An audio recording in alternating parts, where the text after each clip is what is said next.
Before you lies the uneven surface of my bed. Mainly because I can't be bothered to clean up, downstairs, so we can do it on the table. So hello there, welcome to the bed. It's right here, and I'm looking at some things that I brought at a car boot sale, but it's not a regular car boot sale. It was basically a car boot sale on the border of between England and Wales, so all the way over there somewhere, kind of in that direction.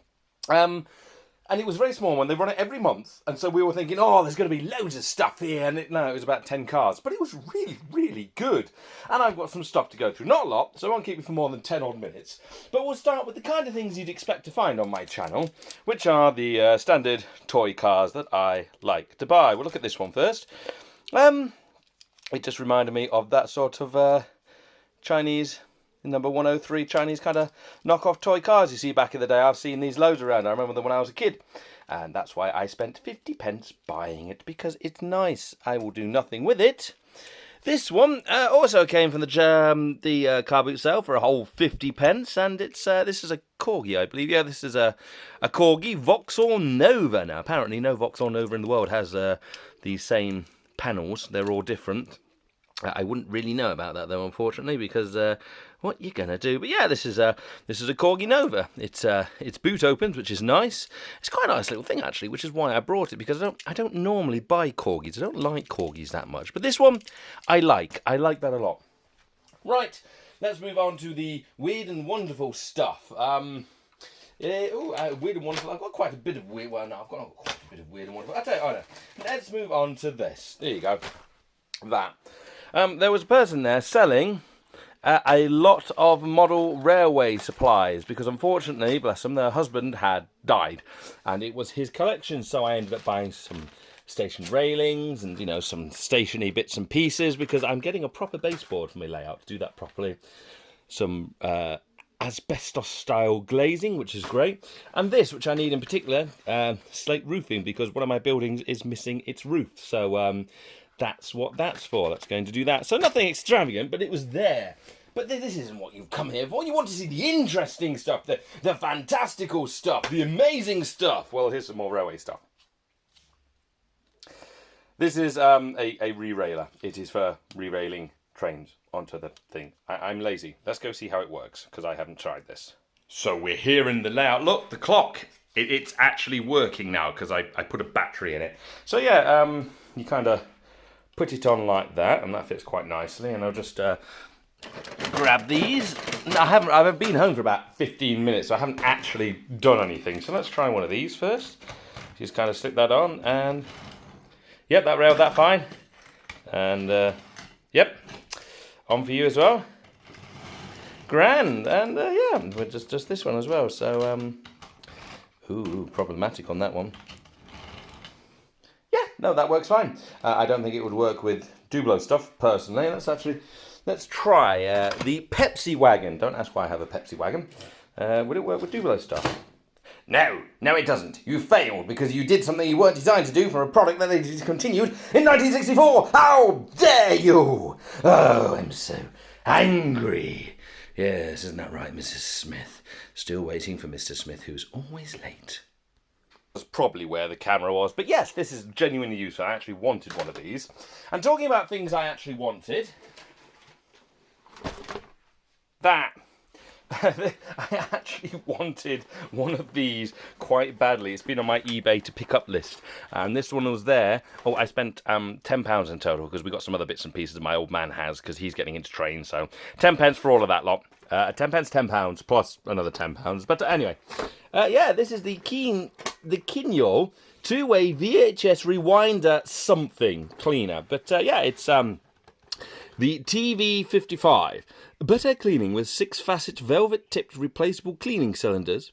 Cleaning function removes dirt and oxidized deposits on tapes for cleaner sounds and pictures. This might actually be really useful when it comes to removing mold on tapes. Didn't think about that. Two-way VHS rewinder cleaner. Saves wear and tear on your VCR. That's why I want it. Rewind or fast forward your video cassettes. Automatic start and stop eject. Built-in counter, soft eject. LED signals, fast forward and rewind. And yeah, there it is. I haven't actually tested this. It's filthy on the inside, but here it is.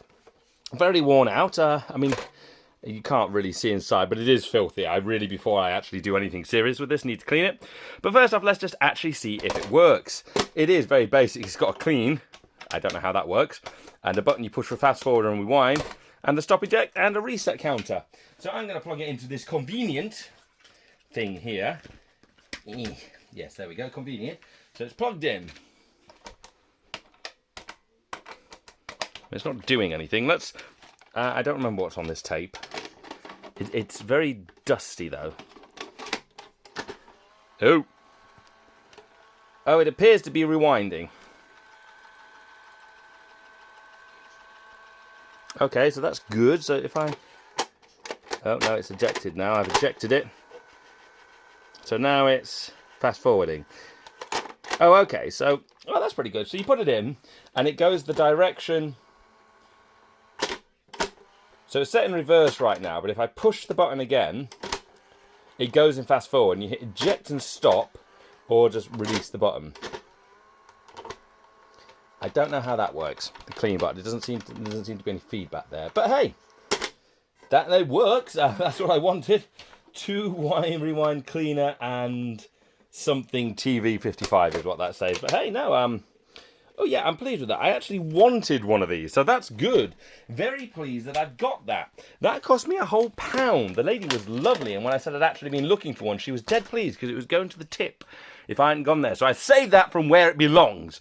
Now it's in my house, which is basically a tip. Anyway, she also then told me that she had this thing. Said, I've got a video lock if you're interested in that. And I was like, well, what's a video lock? And she pulled this thing out. And, yeah. Video lock. Focus. Ensure your video lock is operational. Use the battery tester when key is on position. So, yeah, this is, from what she explained, you put this inside the VHS with the alarm turned on. And it goes off when something happens. I don't know, I haven't tested it. Now, I did look on the inside of the connector, and it's somehow, it's oxidized. So I've attempted to clean it a tiny bit, but I haven't actually tested it. It's very much like key locks that they used to have in, like, PCs. So I'm just going to, somewhat off camera, because I've got to get it in. I'm going to connect this up to a battery I took out of my fire alarm, so if my house burns down, I won't know about it until I die horrifically and painfully. Yeah, that's kind of been a running theme with this weekend. It was a weekend away with my family, and I played some Project Zomboid and died horrifically and painfully. There we go. I'm an adult and know how to do this. So, if I turn that on... Oh, it does work! There you go, the light's on, so...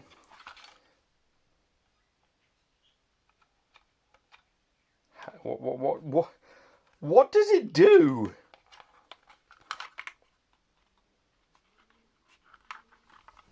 What? Do you take the key out? There we go, the key's gone now. If you eject it, is it locked in place? What does this thing do? I don't know. I figured this is more for the top-down style of VHSs from the late 70s that you'd find. A bit similar to the HDR 2600, I think it was, I went through. A while ago on this channel. I don't know, but it does. The light's working, so something's functioning, but I have no idea how to use it. But yeah, I thought that was quite a fun, stupid little novelty, which is she basically said take it since you like this sort of thing. But I don't like just taking things, so I gave her 50p and said thank you very much. There you go. The lock causes that. Oh bloody house tape! What?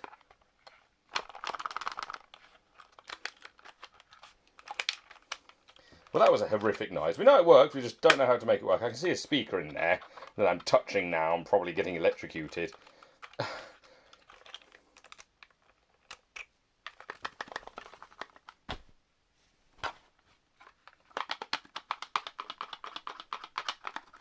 Well, it's not going to make that noise again, and actually I'm kind of thankful, personally. But, alright, so it works, we just don't know how to make it work. But hey, it works! Great! I never have to look at that again. Only 2 things left, actually, and this one was a bit of a weird one for an in-between joke between me and my other half, which is this thing from FNAF. It's one of those nice figures you can take to bits and just kind of pull the limbs off and leave them in pieces. It's all right. It cost me 20 pence, but there's a reason I brought that. Because a few years ago, a friend of mine brought me Chica. And I have spent quite a bit of time hiding this around my house in places I know my other half will be doing things, like in the bathtub or when he's on the computer, just watching him until he notices. And recently it's not been hidden because he basically won the hiding game. He completely obliterated me by hiding on a moving train somehow. But now there's a pig. I can start the game again, which is exactly what I'm going to do. So I didn't buy this one at the Carboot, that doesn't count. But it's just a bit of a story. But we're going to finish up now with this. I didn't actually buy this. My dad brought this. It's a music beanie, smart sound. It's a hat with speakers built into it. And that's about it. He brought it to go on eBay. He got 2 for 50 pence, which should be fair, pretty good deal. You could probably sell them for more. Stolen, obviously, because they still have the tag on. So yeah, these are almost 100% stolen. I don't know how to get those off. Right, I can feel a speaker in there.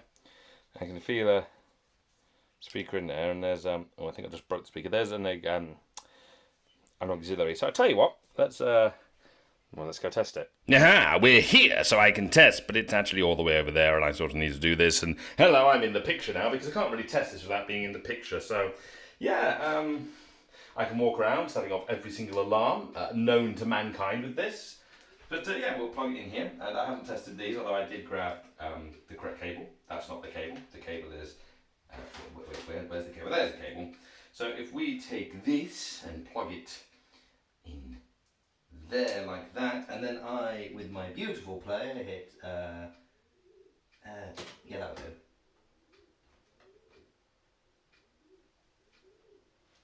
Audio should be coming out of here. God, this is awkward.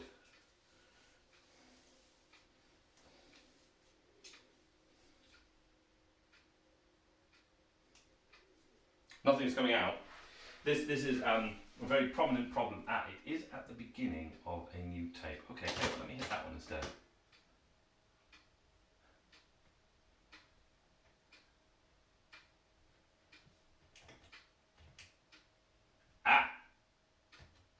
I'm going to hit the tape on. Okay, so I can hear sound coming out of this one. So if I do this... Oh, okay. Have I even got it in the right way? Yeah, it's on the right way. It looks horrible. Yeah, I wouldn't trust it in the weather. But I do have some weird classical music coming out, and I've literally turned it up to full volume, and it's still incredibly quiet. Like if I was to make the mistake of doing this, you can hear how loud it actually is. Copyright! But you can hear how loud that is in comparison. But through here, I can barely hear myself. Well, no, I can quite clearly hear myself over there. Let's open the window because it's quite hot in here. But yeah, that brings it into this car boot escapade of. Well, I would say crap, but actually some of the stuff I brought is pretty good. This notwithstanding. This is. It's not up to much really, but yeah, don't forget to like, comment, subscribe if you enjoy the content. I'm lazy and I can't be bothered to edit it, so I'm not going to do anything other than reach around and turn the camera off this kind, like, all good YouTubers do. But yeah, I'm still kind of coming into the phase of getting back into YouTube and doing interesting content and stuff that isn't just crap. So with any luck, keep viewing and let's push for 1,000 subs. I'll see you next week. Ooh, look at my hand. That finger in particular. Yes, look at the finger.